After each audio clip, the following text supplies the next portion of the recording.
Hello, my friends, and welcome. Welcome back to another session with the older man. Today, I want to feature another one of these amazing videos by one of my favorite creators. This man is going through the stratosphere right now. He's hit over 7 million subscribers. It's mind-blowing. I met Mr. Stephen Bartlett here. He's a young dude. I think he's 32. 7-point-something million subscribers on Diary of a CEO. I love the fact that he has built this so quickly. And this is a man who's never gone to college, never really done any of the traditional ways of making money, and he's raking it in. I love that. And today he's featuring a guest by the name of David Epstein. I was told that if you do 10,000 hours in anything, you become a master in it. Well, that's wrong. This idea undermines his broader toolbox that you need for long-term development. If you're doing that, then you're missing opportunities. David Epstein is a New York Times best-selling author whose infamous work challenges the conventional wisdom about specialization, productivity, and what it takes to become successful. What advice would you give to a person that's thinking about how to navigate their way to being really good at something? First of all, being a scientist of your own development. And listen, man, this guy is brilliant because it's all about productivity. You know, one of the big things I get to talk to people about, especially when they do a lot of the private calls, is direction in life. Just this morning, 6 a.m. was my first call. I spoke to a gentleman from the Bahamas, and he's having problems just focusing. He needs direction. He needs focus. Never had a father figure, and he just reached out to me. And surprisingly, this is the second Bahamian that I've actually had in this week. So I don't know what's happening over there. What's going on with you guys, man?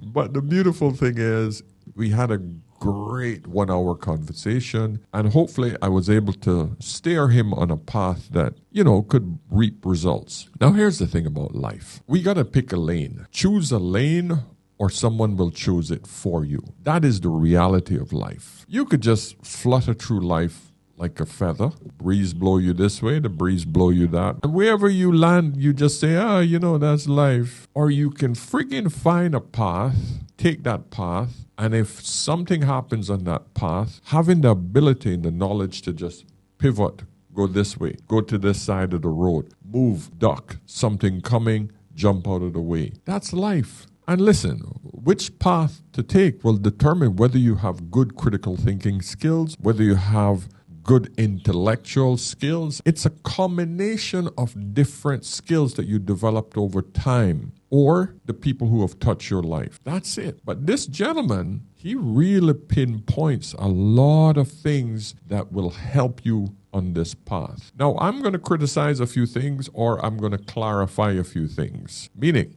listen, I'm no academic, but I have enough critical thinking knowledge and life experience to know what might work or what might not work based on my personal experience and the experiences I've seen throughout the world. I'm a critical thinker. That means that I analyze information not based on my emotion, but based on the probabilities and possibilities. I look at what makes sense. 1 and 1 must equal 2, regardless of how I feel. But here's the one basic thing I understand about life. I know that a lot of people don't think that 1 and 1 equals 2. So I have to account for the stupidity of others when I make decisions based on the outcome I'm trying to achieve. This is important for you guys to understand. But I always go back to the basics. 1 and 1 equals 2. But you have to understand life in its freaking greatest and simplest form.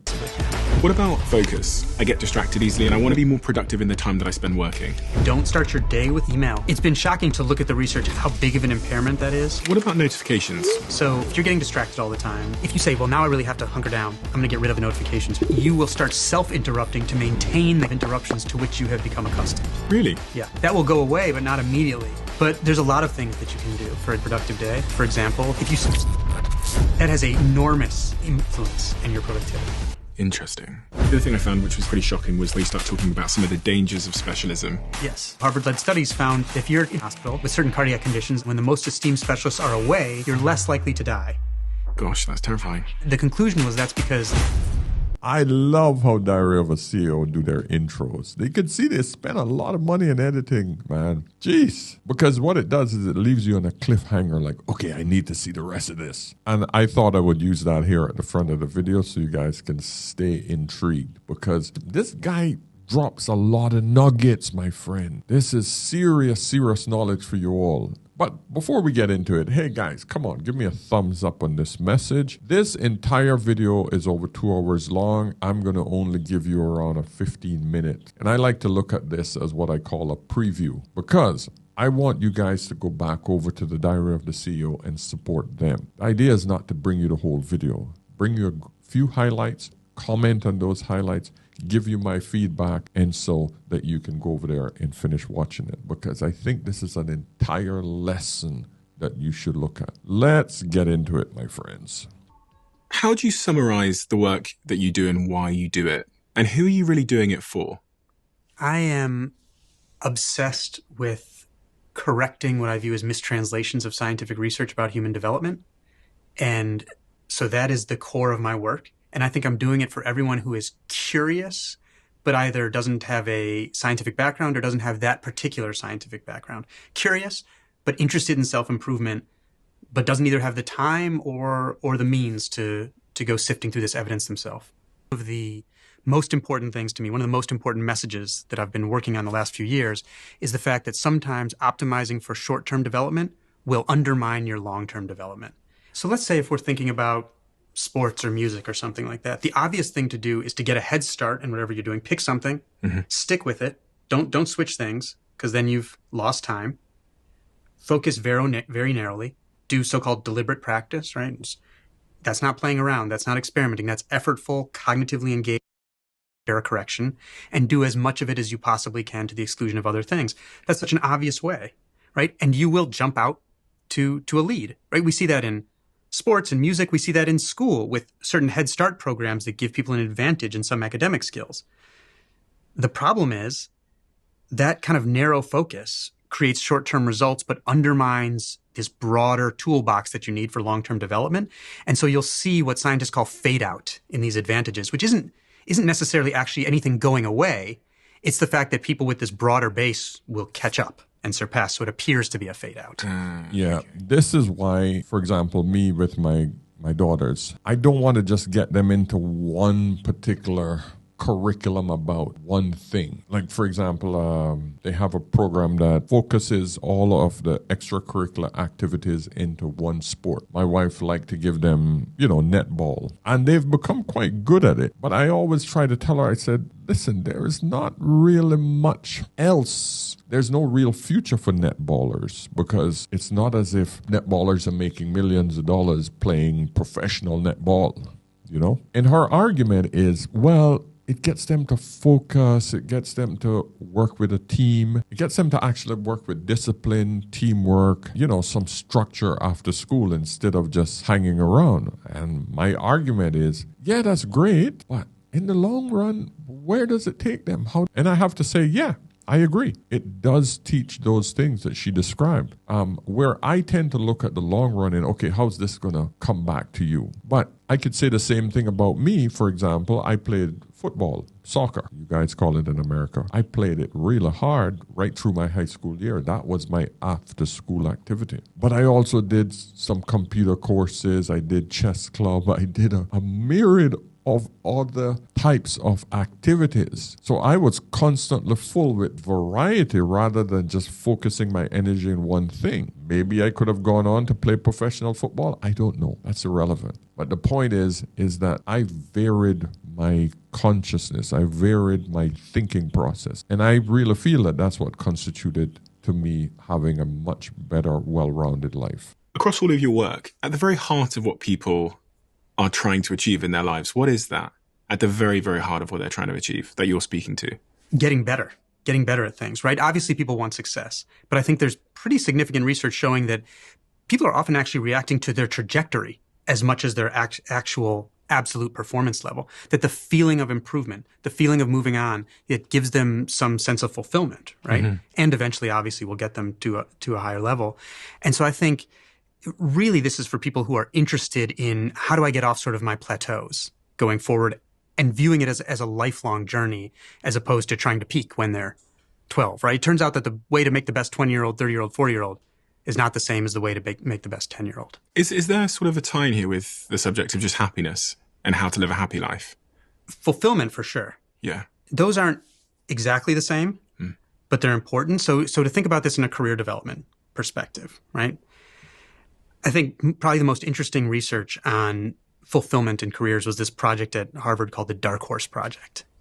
And this was looking at how do people find, a lot of these people were very financially successful and all that stuff, but the dependent variable was fulfillment, Okay. sense of fulfillment. And when people would come in for sort of an orientation in this study, they would say things to the researchers like, I started off doing this one thing, it was medical school, whatever, didn't really fit me, so I went over to this other thing, and I learned I was good at something I didn't expect, so then I went this other direction. And, don't tell people to do what I did, because I came out of nowhere. And the large majority of people, that was their story. That's why it became named the Dark Horse Project. Dark horse is this expression that means coming out of nowhere. And that the norm in this day and age was that people who found fulfillment would travel this kind of zigzagging path where they would learn, maybe I'm good at something or bad at something that I didn't expect. Maybe I'm interested in something I didn't expect. And they would keep pivoting. And they'd say, instead of saying, here's this person younger than me who has more than me, they'd say, here's who I am right now. Here are my skills and interests. Here are the opportunities in front of me. I'm going to try this one, and maybe I'll change a year from now because I will have learned something about myself. And they keep doing those pivots Throughout their career. Throughout their career until they achieve what economists call better match quality. That's the degree of fit between someone's interests and abilities and the work that they do. It turns out to be extremely important for both your performance and sense of fulfillment. Yes.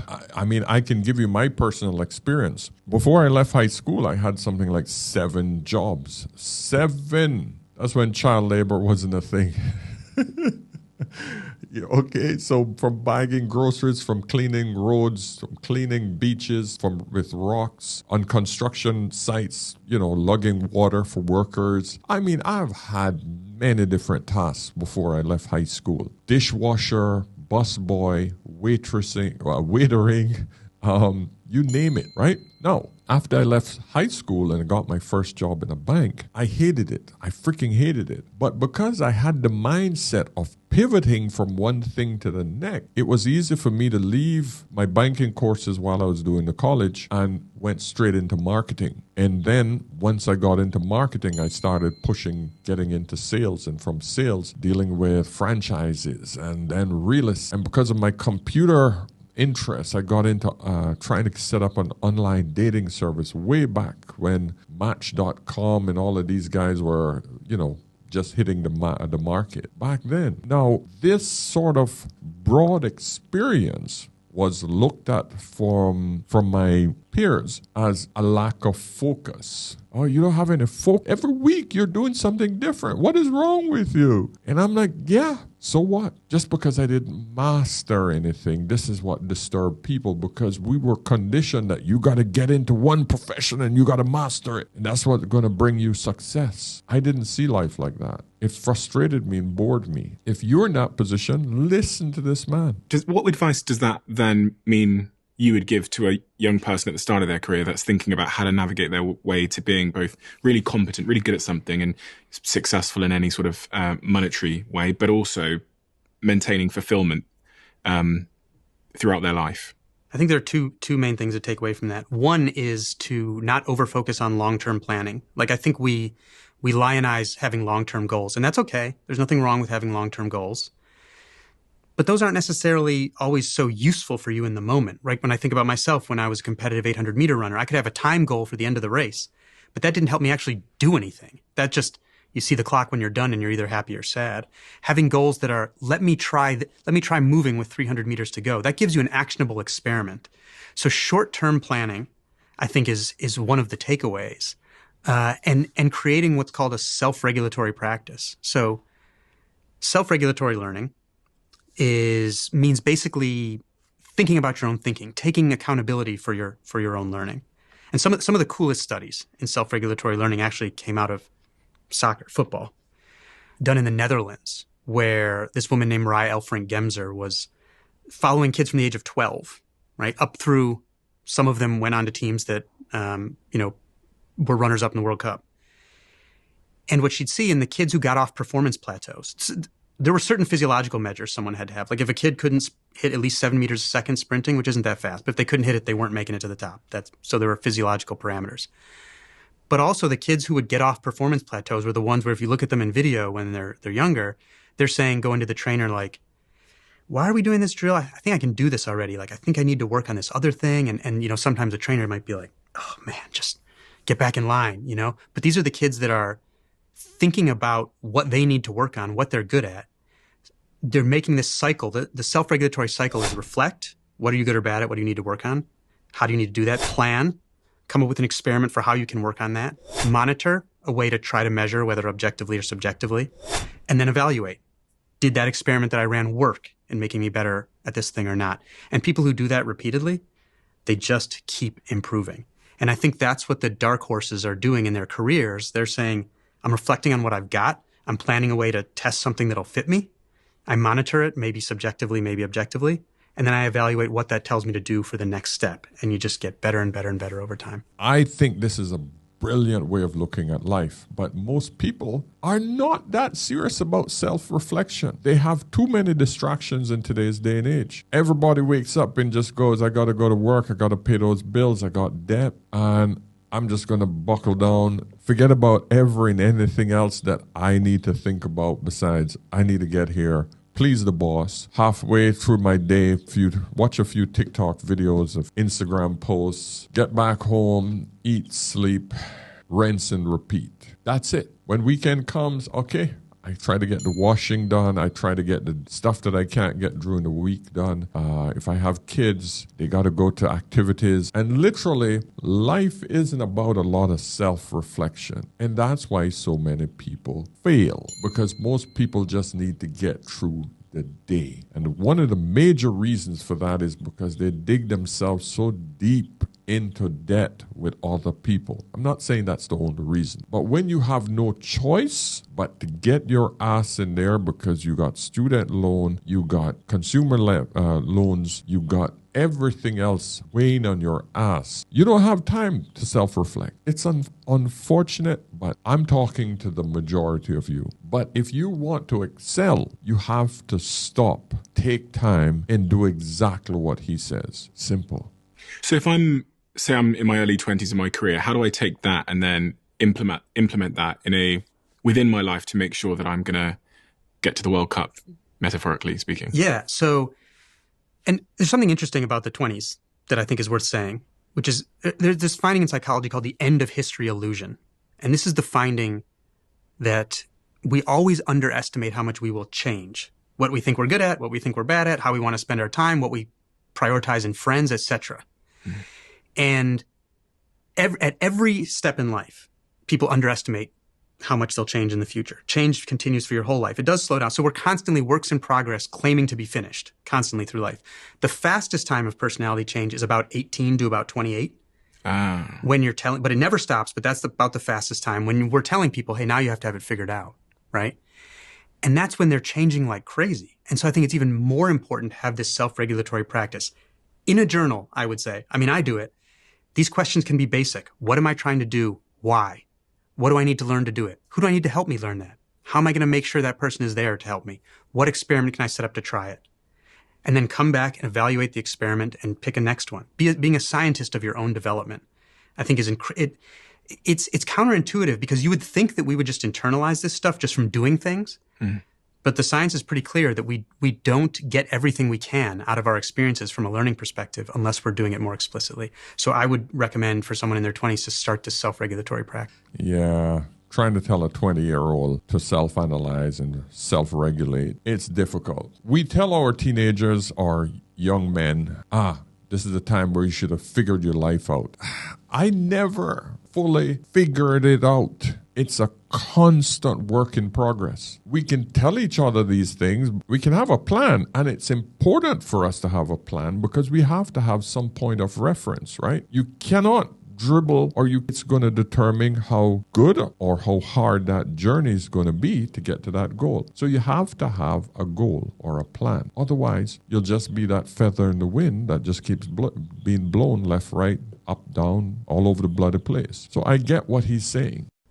I really want to become successful in the things that I'm applying myself to in this season of my life. So whether that's podcasting or starting businesses, my business portfolio is quite varied of sort of different industries, from everything from sort of psychedelics to SpaceX to whatever it might be. And so when I was, thinking about sitting down with you today, I thought maybe I'll just tell him where I'm trying to get to in my life. I'm a 30-year-old man. So, I'm not in the early phases of my career. Does that mean, for example, that I can't make ground now? What phase of your career are you in? I don't know, because I had this 18 to 28 thing, so I thought maybe I'm a little bit more rigid. There was research a few years ago from MIT and Northwestern and the U.S. Census Bureau that found the average age of a founder of a fast-growing tech startup, top 1 in 10,000. Guess what the average age was on the day of founding? Guess. 25? 45.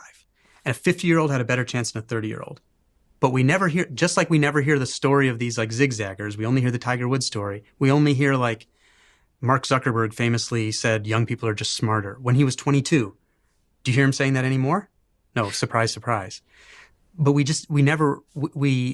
like valorize precocity.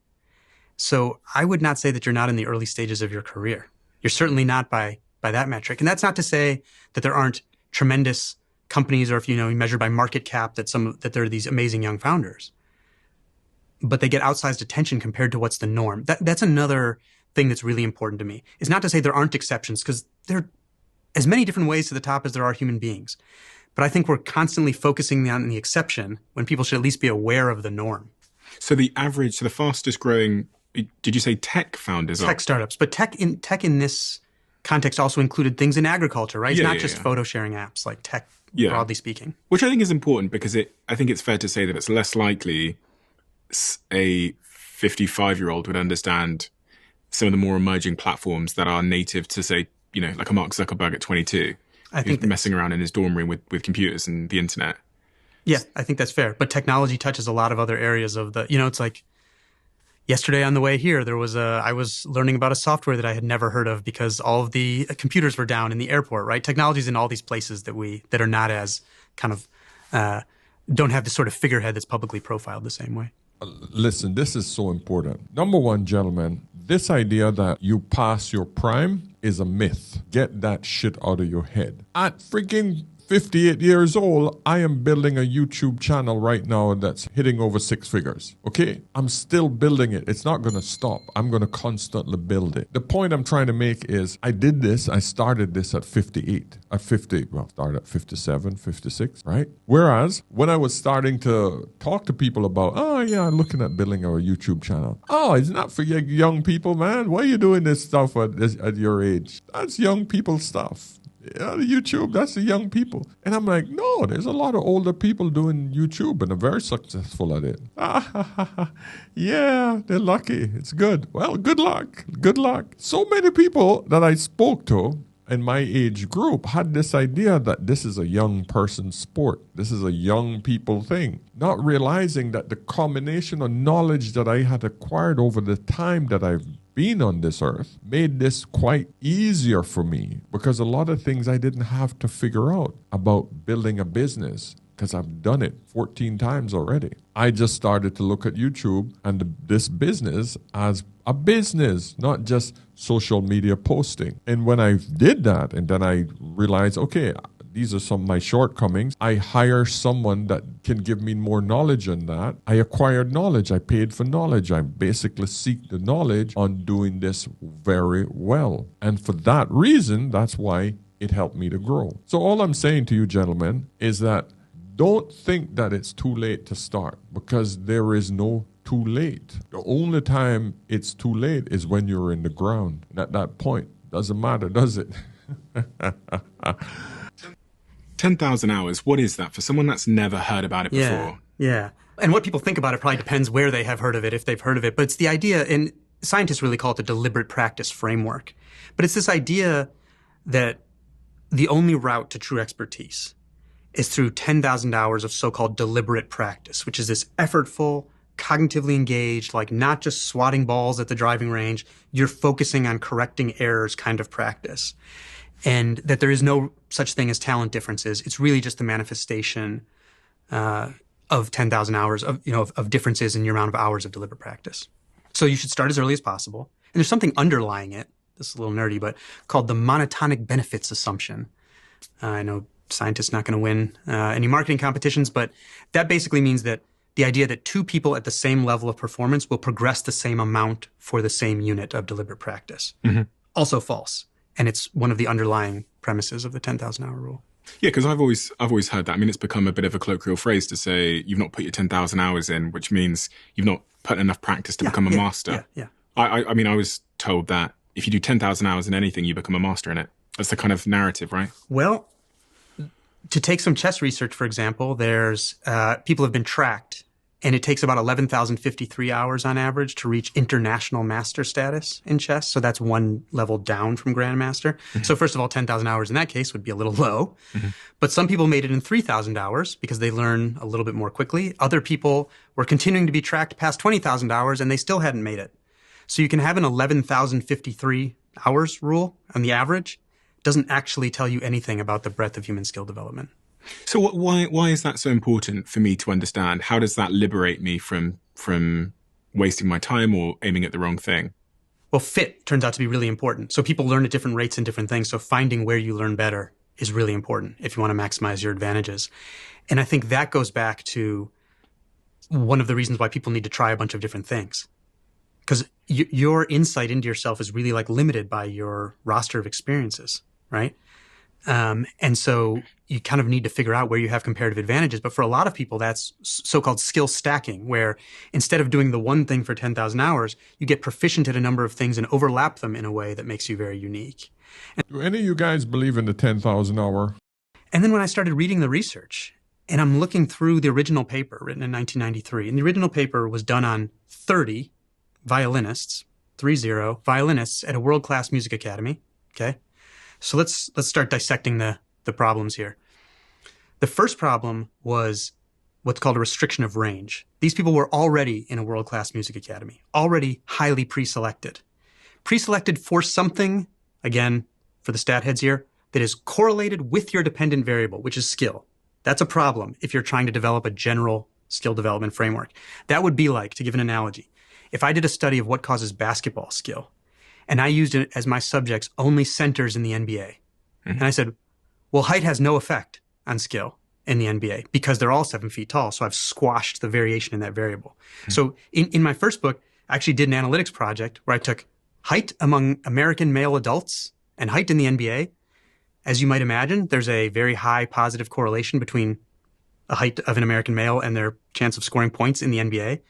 But if you restrict the range to only players already in the NBA, the correlation turns negative because guards score more points than other positions. Mm-hmm.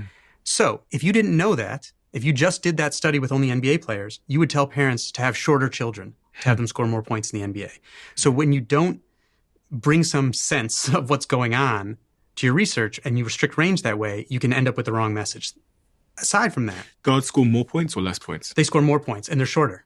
Okay. Right? So if you don't look at the whole population and you just look at people who are so highly pre-screened they're already at the top, you can end up with these sort of backward advice. The other issue that caught my eye when I first read the study was that they only reported the average. 10,000 hours was the average number of hours of deliberate practice. You know, that is such a vital part of understanding data, right? Because I'm going to break it down into the sort of a red pill sort of category. All women think that all men cheat, right? They don't understand that most men don't get laid, only the Chads and the Tyrones. So they automatically assume, because most of these women are getting smashed by Chad and Tyrone, that all men cheat. This is another concept that he's trying to describe right here. So guys, you got to understand that when you're reading data, you got to understand how the hell did they get the data? I love how he put this together, but I just wanted to bring it home for you guys because I immediately understand what he's saying. I didn't know that about guards, point guards though. Wow. Was that they only reported the average. 10,000 hours was the average number of hours of deliberate practice by the 10 best violinists by the age of 20. And then there was a second group and a lower group, and they said there was complete correspondence, meaning nobody who had practiced fewer hours was better than anyone who had practiced more hours. But they only included the average, so I couldn't tell that. So I said, I would like to know if that's true. Can I see the data to see 20 years after the study came out? They did a paper updating it with some of the actual data, and you could see the original conclusion was wrong. There was not complete correspondence. Some people who had practiced less were better than some people who had practiced more. Some people had gone way over 10,000 hours. Some people were way under and had done better. There were all sorts of other factors that mattered, right? Like I like to call it the 625,000 hours of sleep study, because the top tier group got a lot more sleep. They were sleeping like 60 hours a week on average compared to the lower groups. And that was a huge difference in the study, how much they were sleeping. So it could have just been sleep. But there was just tremendous individual variation. Yeah. So this idea of an average completely obscured the real story, which was that there were actually people who were practicing less and doing better than people who practiced more. So there were all one problem after another. I just said, I'm getting youth sports pitches. I'm getting investment pitches, like citing the 10,000 hours rule. It's not right. And it's giving the wrong impression of how humans develop. And this idea that you need to just pick something and stick with it, and that sampling to try to figure out where you have your best shot is worthless. And that's wrong.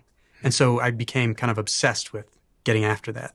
This brings up another dilemma, because we know that one of the big things that we suffer from here is but not all people syndrome. But not all people do that. But not all men, but not all women do that. But having a majority of the people who do that is essential for us to have a conversation about the problem that we're having. Because if we just say, okay, well, we're not going to have a argument or a discourse about a problem that we see because not all people do that, pretty much just says, okay, let the majority of the problems just go on with life. Imagine if we said that to something severe like mass shooters, okay? Mass shooters. People who just picks up a gun and go into schools and just blow people away, right? Killing all the kids. And we just say, okay, well, you know what? Hey, not all people are doing that, so we shouldn't do anything about it. How the hell does that make sense? But we only say these things, especially women, when they get caught on things.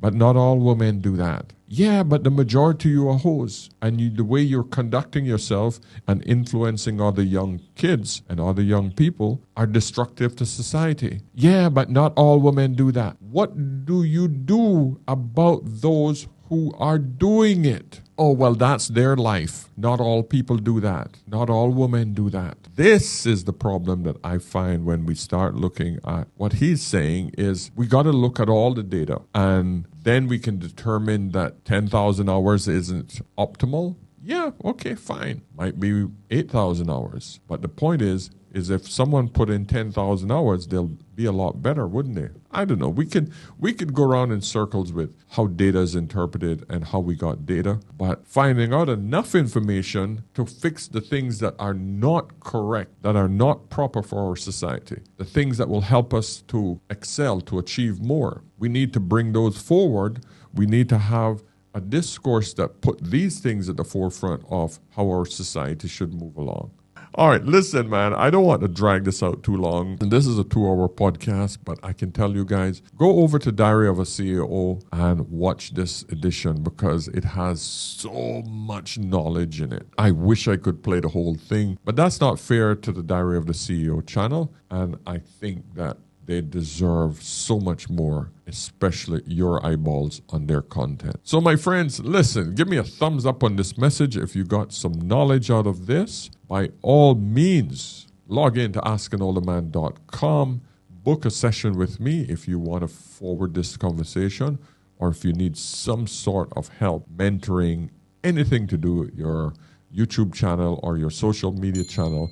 By all means, hit me up, okay? I keep my rates very reasonable so that I can reach each and every one of you. All right, my friends? So remember, until next time, whenever in doubt, what do? Ask an older man. I'll see you in the next one. Cheers.